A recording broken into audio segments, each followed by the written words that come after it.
وأشهد أن محمدا عبده ورسوله لا نبي بعده أدى الأمانة وبلغ الرسالة ونصح الأمة وجاهد في الله حق جهاده حتى أتاه اليقين تركنا على المهجة البيضاء ليلها كنهارها لا يزيغ عنها إلا هلك. اللهم صل وسلم على نبينا محمد سيد الأولين والآخرين أشرف الأنبياء والمرسلين بعثه الله لنا رحمة للعالمين وعلى آله وأصحابه ومن سار على نهجه إلى يوم الدين. اللهم سبحانك لا علم لنا إلا ما علمتنا وعلمنا ما ينفعنا وزدنا علما. اللهم ربنا آتنا في الدنيا حسنة وفي الآخرة حسنة وقنا عذاب النار. Bapak sekalian jamaah Majelis Taklim Al-Kautsar Allah SWT, alhamdulillah di pagi hari ini kita dapat berkumpul kembali untuk mengkaji ilmu agama, ilmu syariah yang Allah turunkan kepada Rasulnya. Mudah-mudahan hal tersebut dapat menambahkan kepada kita hidayah. Karena orang yang bersungguh-sungguh mencari hidayahnya, walladzina jahadu fina, orang yang sungguh-sungguh mencari hidayah Allah, Allah berfirman, walladzina jahadu fina lanahdiyannahum subulana, maka kami akan berikan atau kami akan tunjukkan jalan hidayahnya. Mudah-mudahan talabul ilmi kita menjadi tambahan hidayah kepada kita. Amin ya rabbal alamin. Kita lanjutkan kajian tafsir kita, yaitu ayat ke-28 29 dari surat Al-Baqarah. Namun sebelumnya kita dengarkan dulu pembacaan dua ayat tersebut oleh rekan kita atau adinda kita ataupun apa ini? Anak kita Rizky, silakan. 28.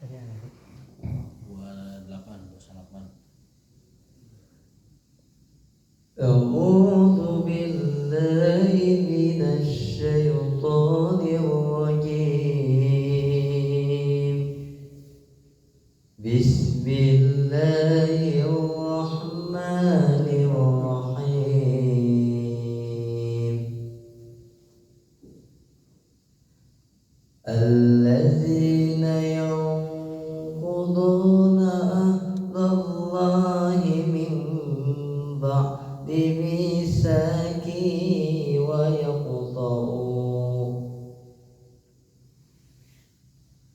yaqta'una ma amara Allahu bihi an yusalla wa yufsiduna fil ardh. Ulaika humul khasirun. Kaifa takfuruna billahi wa kuntum amwatan fa ahyaakum summa yumitukum summa yuhyikum summa ilaihi turja'un. Shadaqallahul azim. Bagaimana kamu ingkar kepada Allah padahal kamu tadinya mati, lalu Dia menghidupkan kamu, kemudian Dia mematikan kamu, lalu Dia menghidupkan kamu kembali, kemudian kepadanya lah kamu dikembalikan. Dialah Allah yang menciptakan segala apa yang ada di bumi untukmu, kemudian Dia menuju ke langit, lalu Dia menyempurnakan menjadi 7 langit, dan Dia Maha mengetahui segala sesuatu. Maha benar Allah dengan segala firman-Nya. Terima kasih kepada Rizky yang telah membacakan 2 ayat dari surat Al-Baqarah.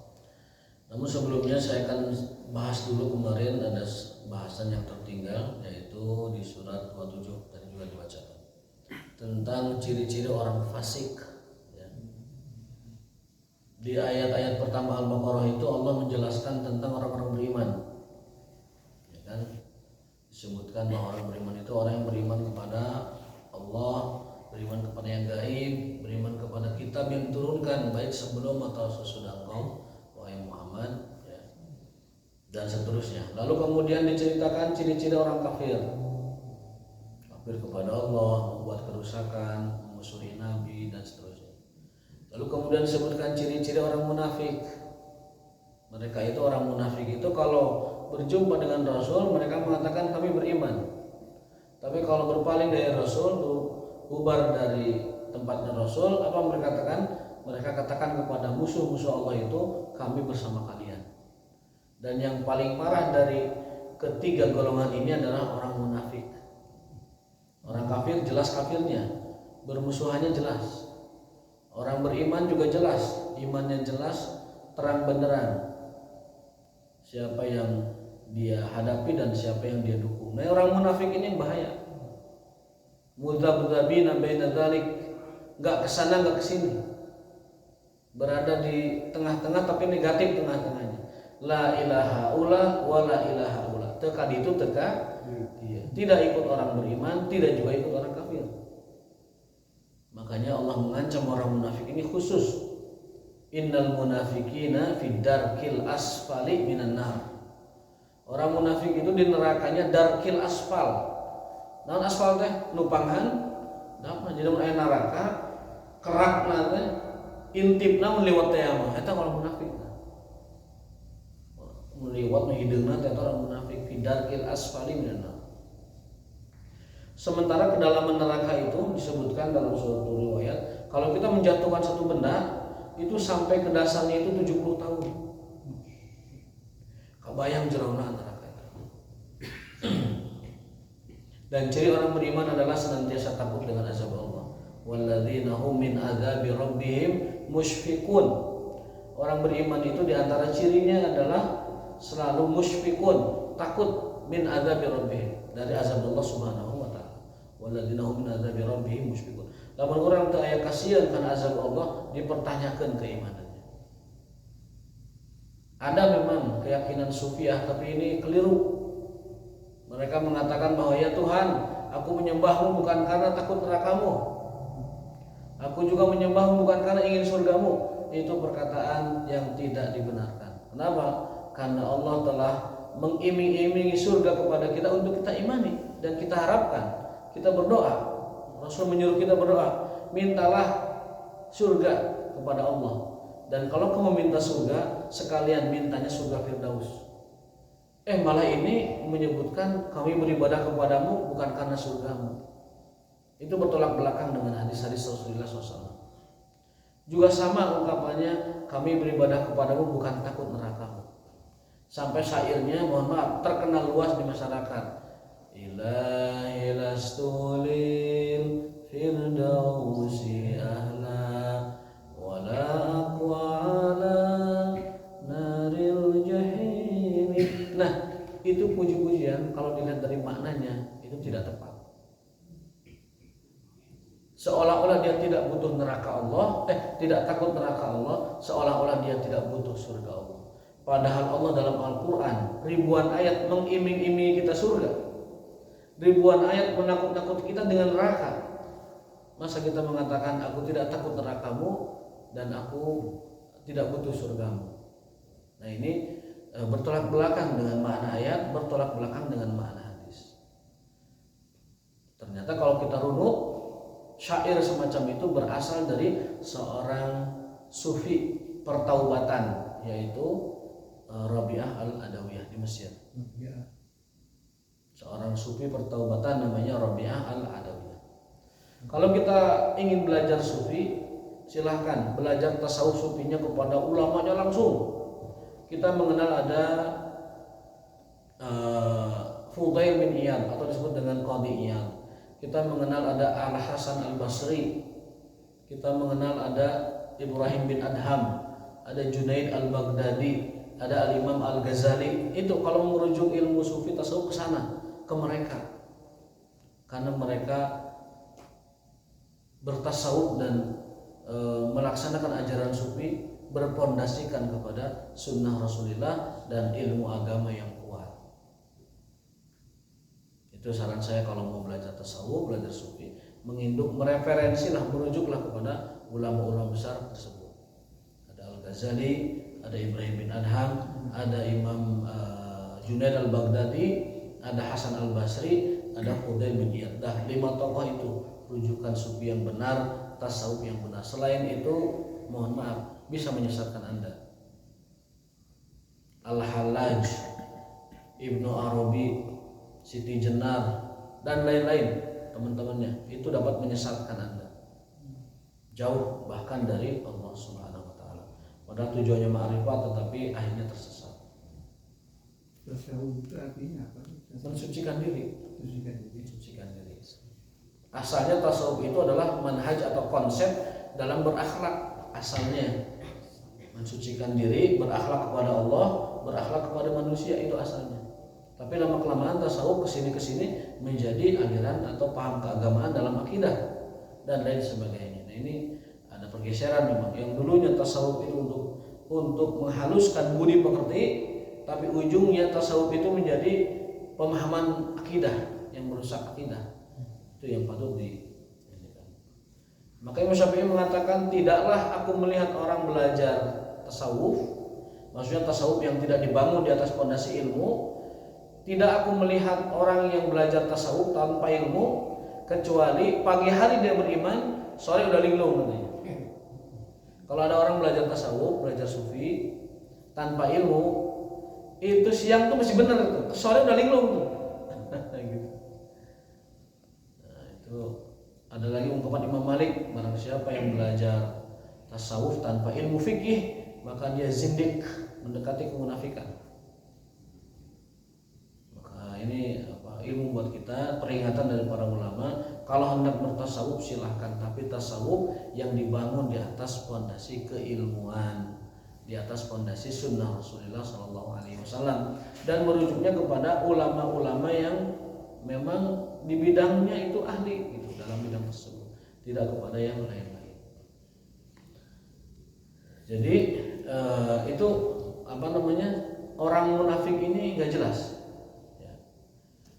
Orang beriman sudah jelas, orang kafir sudah jelas, orang munafik jelas. Maka hukuman orang munafik itu sangat berat, yaitu fidarkil asfali minan, di bawah neraka dasar yang paling dasar. Padahal dasar neraka itu disebutkan, kalau tadi benda dijatuhkan itu nyampainya baru 70 tahun. Itu dalamnya kayak apa itu jurang neraka itu. Saya pernah naik Gunung Ciremai dulu waktu pesantren. Akhirnya terus terkiat, awalnya buyak-buyaknya susah. Tapi dulu waktu segede gini, badannya segede Rizki, masih kuat dulu di pesantren, naik Gunung Ciremai 3000 mdpl ke atas. Itu jurang itu, saya yakin nggak sampai 1 kilometer jurang itu, tapi ngerinya luar biasa. Lihat ke bawah tuh, aduh, luar biasa. Ketangguhan perahu sama kita lihat jurang kayak begitu. Lihat ke atas tuh nggak kedengeran kalau nggak gorong gitu, saking dalamnya. Ini di neraka, jurang neraka itu 70 tahun perjalanan jatuhnya benda, tidak dapat terkira dan tidak dapat dibayangkan. Mudah-mudahan Allah selamatkan kita dari hembusan api neraka. Amin ya rabbal alamin. Nah, orang-orang di antara orang beriman, orang kafir, orang munafik, ada lagi di bawah orang munafik namanya fasik. Fasik ini orang yang beriman tapi pendosa hebat. Ini fasik. Beriman tapi pendosa hebat. Beriman tapi berzina, fasik itu. Beriman tapi judi, fasik. Beriman tapi riba, fasik. Jadi kategorinya masih beriman, tapi melakukan dosa-dosanya hobi. Melakukan dosa-dosa beratnya itu senang, dia masih suka. Ini orang-orang fasik. Nah, di Al-Quran ini disebutkan ciri-ciri orang fasik itu seperti apa. Ini menjadi teguran buat kita. Jangan-jangan di dalam diri kita ada unsur-unsur kefasikan. Padahal Allah tidak mau memberi hidayah kepada orang fasik. Apa ayatnya? Innallaha la yahdil qaumal fasikin. Surat Al-Munafikun. Surat Al-Munafikun Allah menyebutkan, sesungguhnya Allah tidak akan memberi hidayah kepada orang-orang fasik, orang yang beriman tapi sengaja melakukan dosa. Itu susah hidayahnya. Kalau orang beriman terjerumus kepada dosa, dia mudah tobatnya. Beriman terjerumus ke dosa, mudah tobatnya. Ini beriman sengaja berdosa, ini berat tobatnya, susah tobatnya.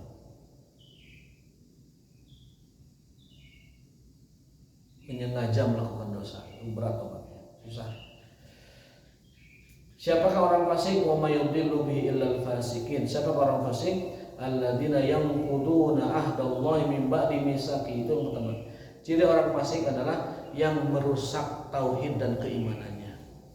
Yanquduna ahdallah, memutuskan tali perjanjian dengan Allah. Apa itu tali perjanjian dengan Allah? Tauhid. Kapan itu terjadinya? Saat kita di alam rahim.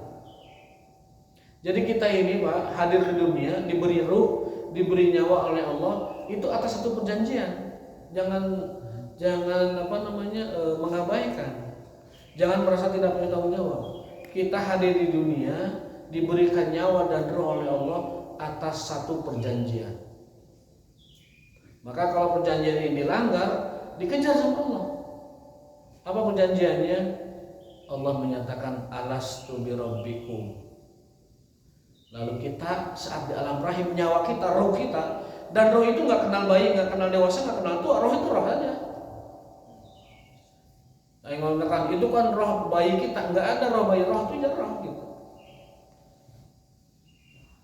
Kalau jasad mungkin ada yang 3 tahun, 7 tahun, 5 tahun, 70 tahun, atau 65 tahun.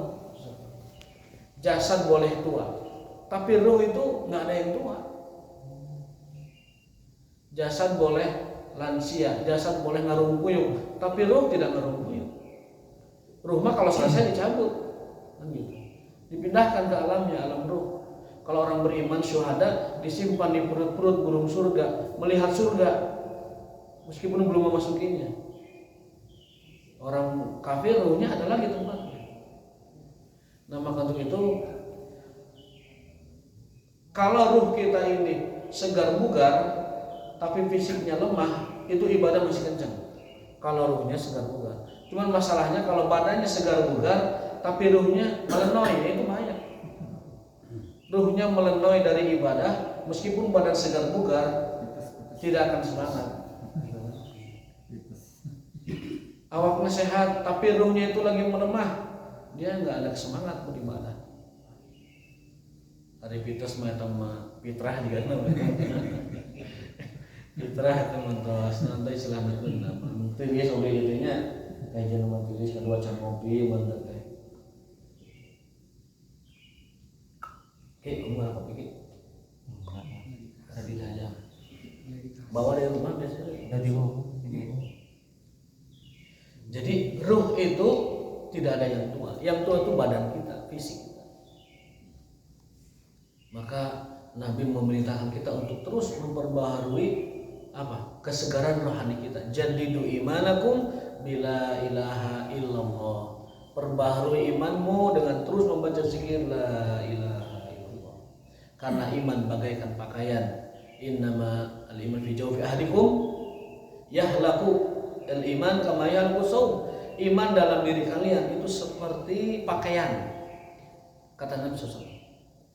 Dapat lusuh, dapat kusut, dapat kotor, dapat usang, dapat juga hilang. Maka perbaharuilah iman kalian dengan sholat. Di hadis yang lain, perbaharui iman dengan la ilaha illallah. Di hadis yang tadi, perbaharui iman dengan sholat. Sekali lagi, iman bagaikan pakaian. Yang namanya pakaian bisa kusut, bisa lusuh, bisa kotor, bisa juga kita lepas. Maka jangan sampai iman itu lusuh terus, kotor terus, kusut terus, dengan kita perbaharui baik dengan zikir la ilaha illallah ataupun dengan sholat kita, ya, sholat sehari-hari kita. Jadi orang fasik ciri pertamanya adalah mereka membatalkan, menggugurkan perjanjian kita dengan Allah. Kita diberi ruh, diberi nyawa, diberi kehidupan atas satu perjanjian, yaitu alastu birabbikum, dan kita sudah menerima perjanjian itu. Qalu bala syahidna. Ya, kami menyaksikan. Nah, karena perjanjian itulah kita lahir ke dunia. Cuman waktu lahir di dunia ada orang yang istiqomah dengan perjanjian itu, ada orang yang menanggalkan perjanjian itu, ada orang yang menanggalkan perjanjian itu. Kalau yang menggugurkan sama sekali itu orang kafir. Kalau yang menjaga kuat itu orang beriman. Tapi kalau yang kuduna, yang kudu itu kalau kita punya ikatan itu dipretelin satu-satu gitu. Itu namanya yang kuduna. Kita punya jahitan, dicabutan benang teh hiji-hiji. Makanya firman Allah yang kuduna mencabut pintalan benang. Kalau yang tauna memutus atau yaksuruna mematah atau memegatkan gitu. Tapi kalau yang kuduna itu kalau kita punya pintalan benang mencabut satu-satu. Nah, orang fasik itu menggugurkan keimanannya itu sepintal demi sepintal. Sedikit-sedikit. Orang fasik dengan dosa besarnya zina, minum khamr, riba, melawan orang tua dan seterusnya, lama-lama ini terkikis. Iman ini terkikis, lama-lama copot itu. Pintalan itu lama-lama jahitannya lepas. Ciri pertama orang fasik adalah mereka mencopoti keimanannya, perjanjiannya yang dulu pernah dia lakukan dengan Allah SWT di alam rahim. Dan kita semua terikat perjanjian itu. Kita semua manusia tidak dibedakan kafir atau non kafir, muslim atau non muslim, kafir atau muslim, jelasnya terikat perjanjian ini. Perjanjian hidup mati kita dengan Allah, yaitu alastu birabbikum qalu bala syahidna. Pengakuan arwah kita. Kalau arwah itu kesannya di kita serem ya, arwah gentayangan. Padahal arwah itu dalam bahasa Arab jamak dari ruh gitu kan. Ruhun, ruhani, arwah. Jadi sama sekali tidak ada kesan horor apa-apa dalam kata arwah. Arwah itu jamak dari kata ruh. Jadi jangan disematkan kesan-kesan horor daripada kata arwah. Di kita kalau udah nyebut arwah, marah kayangan di kita. Sampai judulnya arwah di Bukit Tengkorak di filmnya itu kan. Jadi sekali lagi, lafaz arwah jangan dikesankan horor atau serem atau marah kayangan. Seperti dalam bahasa Indonesia, arwah ya. Kata roh juga sama, ada roh jahat, ada roh, itu nggak ada dalam istilah-istilah seperti itu. Itu buatan-buatan orang khurafat dan takhayul. Dalam Islam itu yang namanya ruh itu jiwa kita, dan jamak dari kata ruh adalah arwah. Arwah. Ya. Lebih banyak makna positifnya sebenarnya arwah itu. Yang makna negatifnya kalau kita menggunakan kata nafsun, nafsun atau anfus. Al-Quran menyebutkan ada 3 nafs itu. Nafsu itu ada 3. Nafsul ammarah, nafsul lawamah, nafsul mutmainnah. Lebih lebih cenderung nafsu itu disebutkannya negatif. Tapi kalau arwah disebutkannya lebih kepada yang sifat netral ataupun tidak negatif. Itu yang pertama. Yang kedua,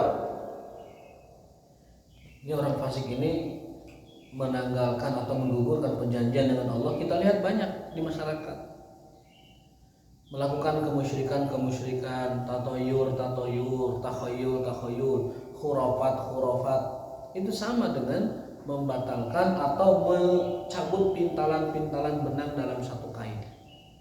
Orang-orang seperti itu, ya, itu termasuk yang quduna ahdallahi min ba'di mitsaqi.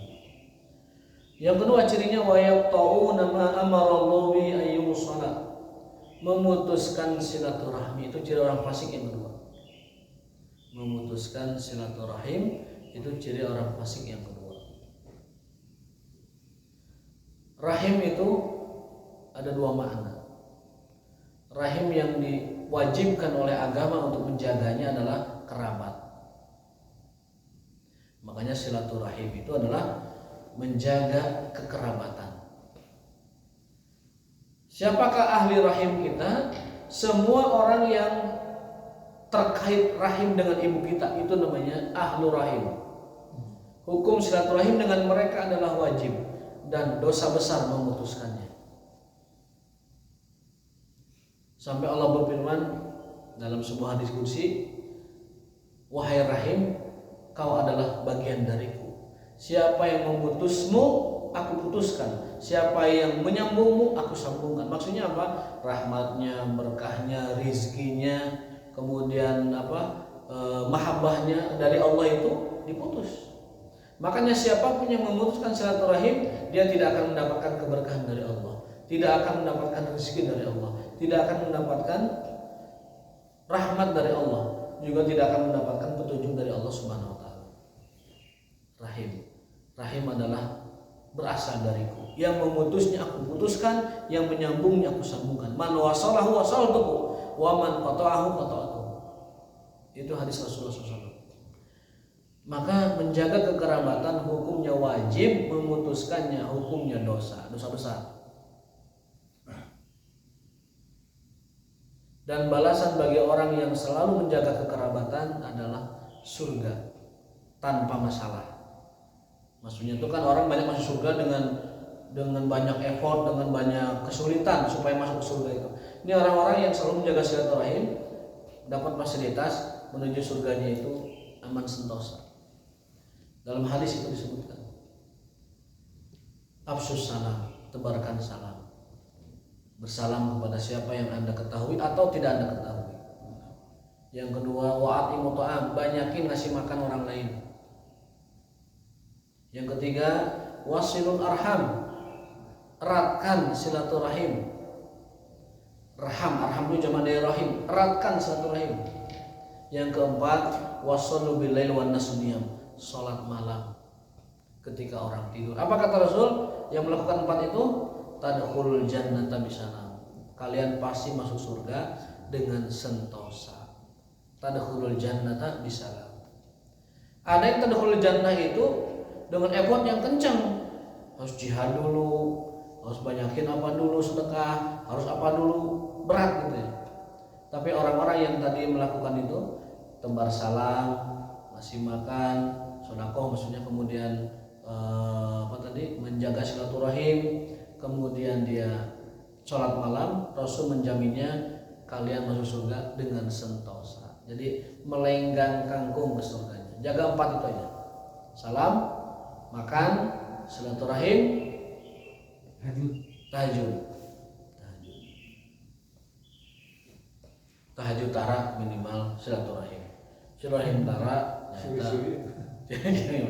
saya paket biasanya orang yang ahli tahajud, biasanya silaturahimnya bagus, biasanya ngasih makannya juga bagus, biasanya juga sholatnya juga salamnya juga dijaga. Nah, jadi ciri yang kedua orang-orang yang dimasuk kategori fasik adalah wa yaqta'una ma amarallahu bihi ayyusala.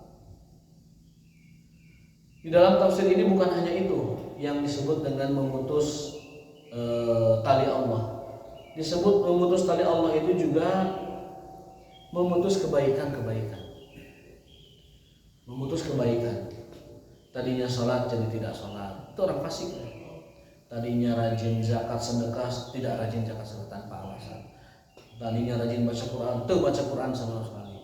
Tadinya berbuat baik, tidak berbuat baik. Nah, itu termasuk orang yang memutuskan tali Allah. Jadi makna spesifiknya adalah memutus silaturahim, makna luasnya adalah memutus tali kebaikan dari Allah Subhanahu wa taala. Itu ciri orang fasik kedua. Jadi satu, memutus tauhid, menggugurkan tauhid sedikit demi sedikit. Yang kedua adalah memutus tali Allah, terutama tali silaturahim. Yang ketiga adalah wa yufsiduna fil ardi, berbuat kerusakan di muka bumi. Itu ciri orang fasik yang ketiga. Berbuat kerusakan di muka bumi, kalau bahasa manusianya itu tidak menjaga keseimbangan alam. Membuat kerusakan-kerusakan, ngeduk sana, ngeduk sini, ngeduk sana, ngeduk sini, angkut sana, angkut sini. Bekasnya dibiarkan begitu, menjadi cairan yang meracun bagi yang masyarakat lain. Tambang digali, sisanya itu cairannya beracun. Kemudian masyarakat tidak bisa menggunakan balongan situ ya. Tadinya gunung jadi dekok hanam berkilometer-kilometer itu, merusak alam dan sebagainya. Itu bahasa manusiawinya. Tapi makna dari Quran inginkan dari merusak bumi itu, membuat kerusakan di muka bumi, itu istilah Al-Quran untuk dua makna. Yang pertama, berbuat kemusyrikan. Yang kedua, berbuat maksiat. Jadi dalam terminologi Al-Quran disebut orang itu merusak bumi adalah melakukan kemusyrikan dan melakukan kemaksiatan. Maka dalam terminologi Al-Quran, dalam perspektif Al-Quran, bencana itu hadir karena kemusyrikan dan karena kemaksiatan. geografi dan lain sebagainya biarkan, itu mah ada ilmu tersendiri, ada sains itu mah. Kita percaya sebagai bentuk hasil dari penelitian empiris manusia, kita terima. Tapi dalam perspektif Al-Quran, bencana dan musibah, kehancuran dan kerusakan di bumi dan lain sebagainya, termasuk perubahan iklim, itu adalah karena kemusyrikan dan kemaksiatan umat manusia. Termasuk COVID. Dalam perspektif Al-Quran, COVID itu hadir karena kemusyrikan dan kemaksiatan. Karena itu.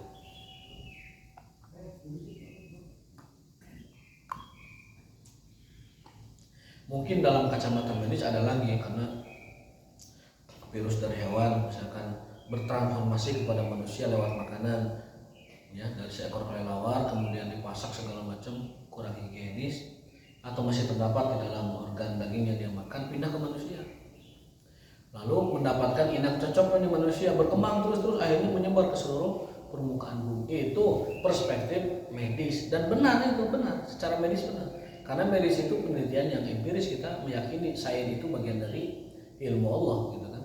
Tapi secara perspektif Al-Quran, bahwa kerusakan di muka bumi penyebabnya adalah kemusyrikan dan kemaksiatan. Wa yufsiduna fil ardi ulaika humul khasirun, mereka lah orang-orang yang merugi. Jadi saya ulangi, ciri orang-orang fasik illal fasikin, yang pertama adalah yang menggugurkan, membatalkan tali perjanjiannya dengan Allah berupa tauhid. Yang kedua adalah memutuskan tali kebaikan dari Allah, terutama tali silaturahim. Yang ketiga, berbuat kerusakan di muka bumi, terutama dengan kemusyrikan dan kemaksiatan. Jadi sekali lagi, orang fasik mah orang yang beriman tapi pendosa, itu fasik. Kalau dosa-dosanya kecil ringan, itu masih mukmin, masih beriman kategorinya. Ya, kita rajin sholat tapi di jalan tidak bisa menguasai pandangan, itu mah dosa kecil. Dosa kecil maksudnya tidak masuk kategori dosa besar. Gugur dengan sholat-sholat kita, gugur dengan wudhu kita, ninggalin nu gelis, ninggalin nu boleklak begitu, itu mah gugur dengan wudhu-wudhu kita, gugur dengan sholat-sholat kita. Tapi dosa-dosa besar yang dituliskan dalam hadis itu tidak bisa gugur dengan hal itu. Itu mah harus taubat. Ada 7 dosa besar yang tidak bisa gugur dengan begitu saja, harus dengan taubatan nasuha. Pertama adalah syirik, yang kedua adalah sihir, yang kedua adalah membunuh, yang ketiga adalah khomer, yang keempat adalah riba, yang kelima adalah melawan orang tua, yang keenam adalah kabur dari medan perang, yang ketujuhnya ya, zina. Urutannya zina itu keempat atau ketiga.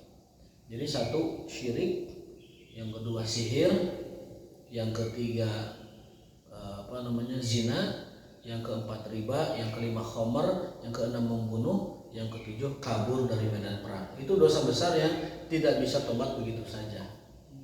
Harus dengan taubatan nasuha, yang 4 syarat itu dilakukan.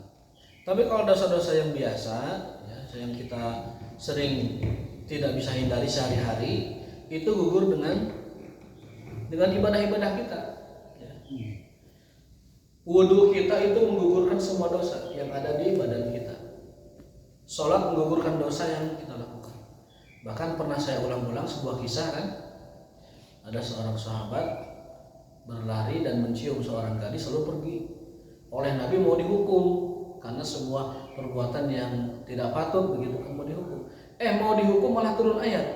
Sesungguhnya kebaikan-kebaikan dapat menghapus keburukan-keburukan. Itu maksudnya dosa anak ini mencium gadis itu dihapus oleh Allah Ta'ala gara-gara anak ini rajin sholat. Sampai Nabi nanya, "Nak, kamu keseharian di mana kalau sholat?" "Saya sholat di belakang Anda ya Rasulullah. Saya ngemakmum kepada Anda." "Oh ya sudah, turun ayat tentangmu, Allah memaafkan." Jadi jangankan dosa-dosa di jalanan sering kita lihat, bahkan dosa mencium saja, mencium bukan muhrimnya, itu dihapus oleh Allah gara-gara kita rajin sholat. Tapi ini hadis bukan motivasi kita nyium orang nggak kenal, bukan. Ini hadis adalah sebagai pemberi motivasi kepada kita bahwa sholat-sholat yang kita jaga ini dapat menghapus dosa-dosa kita. Yang penting bukan dosa besar. Dosa besar itu terbatas tadi yang 7 tadi dalam hadis tadi. Makanya ada kitabnya khusus Al-Kabair, 7 dosa besar. Itu kalau dibahas bisa berbulan-bulan, kita bagus bukunya, 7 dosa besar.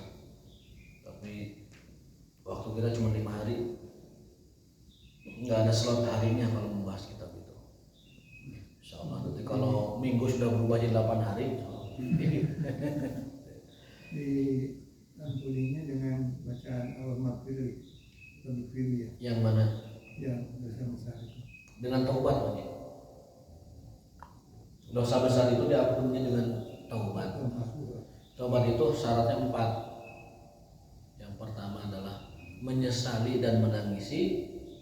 Yang kedua, meminta ampun dengan istighfar dan Rabbi firli.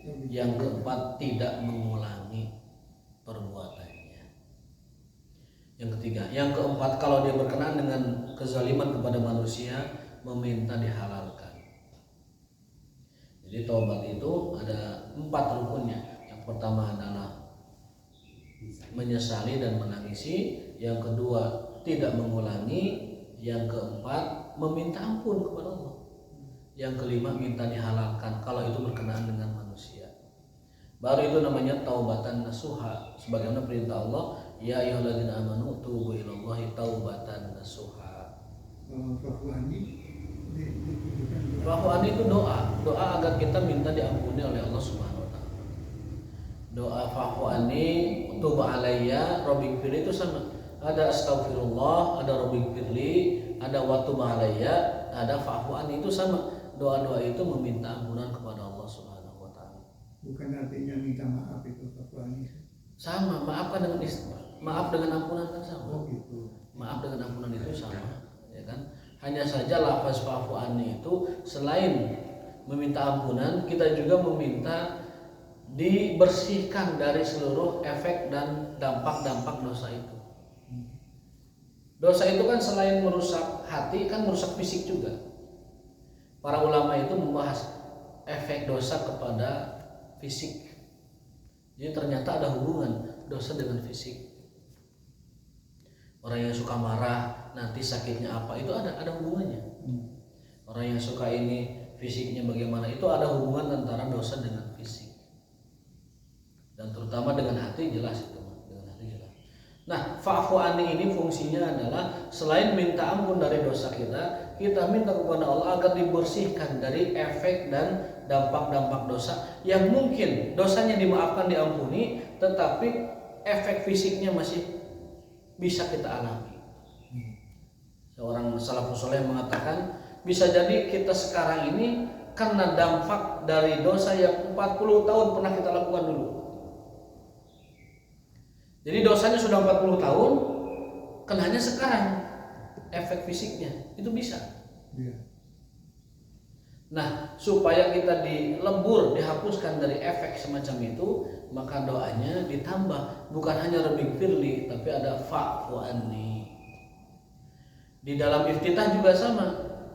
Selain Allahumma ba'id baini, dijauhkan dari dosa, kemudian Allahumma nakini minal khotoya, dibersihkan dari niat berkeinginan dosa, lalu yang terakhir wagsilhu bil ma'i wasajji wal barad, itu minta kepada Allah supaya Allah menghilangkan efek dan bekas-bekas dosa itu. Jadi baik-baiknya itu minta dihindarkan dari potensi dosa. Yang kedua, minta dihapus dosa yang sudah dilakukan. Yang ketiga, barangkali ada efek yang mungkin terjadi, kita mohon kepada Allah supaya dibersihkan efek-efeknya. Dosa 30 tahun lalu, dosa 40 tahun, udah diampuni dosanya, tapi efek fisiknya suka ada, masih ada itu. Sampai ulama pun menjelaskan itu dengan kata wallahu a'lam. Kami mengamati, melihat bahwa efek dosa itu kadang bahkan terjadi dari 40 tahun, 30 tahun yang lalu, terjadinya sekarang. Nah, dengan membaca doa iftitah itu kita rutinkan, kita mohon efek dan dampak dosa itu hilang sama sekali dari diri kita.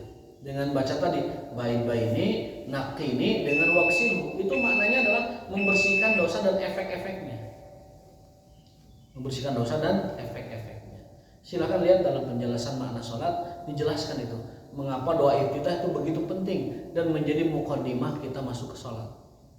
Karena tadi minta dijauhkan dari dosa, minta diampuni yang sudah terjadi, minta dihilangkan dari efek yang mungkin masih membekas dalam diri kita, supaya benar-benar plong, loss, hilang sama sekali efek dari dosa tersebut. Wallahu ta'ala bishawab wa taufiq wa illa billah. Sudah menjelang jam 6, mudah-mudahan ada manfaatnya. Barakallahu wa lakum. Astagfirullahaladzim wa li wa lakum. Subhanakallahumma wa bihamdika asyhadu an la ilaha illa anta astaghfiruka wa atubu ilaik. Wassalamualaikum warahmatullahi wabarakatuh.